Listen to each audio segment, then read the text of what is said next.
de Juani, sabem massa que és una persona que el dia a dia el convivim també amb ella i que, com no, així podeu veure moments quotidians, personatges de la vida pública alcoiana. Convidam-vos també, com no, a les següents exposicions dins del cicle expositiu de la càtedra d'Antoni Miró. Juani va veure de les essències de la fotografia des de xiqueta, quan la seva afició per la màgia de la imatge la va portar a l'agrupació fotogràfica alcoiana, on va absorbir la saviesa d'uns aficionats, molts d'ells convertits amb el temps en mestres, que li van transmetre els secrets d'un món d'infinites possibilitats.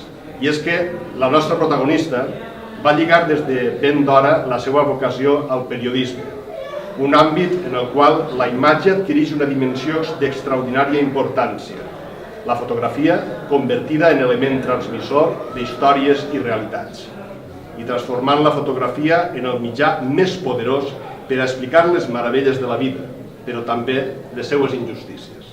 Eixa és Juani.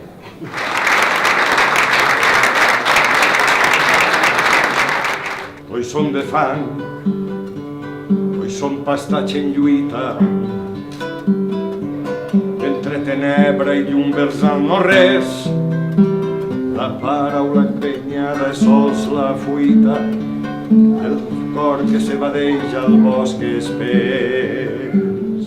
Hoy son de fang, hoy son pastatge en lluita,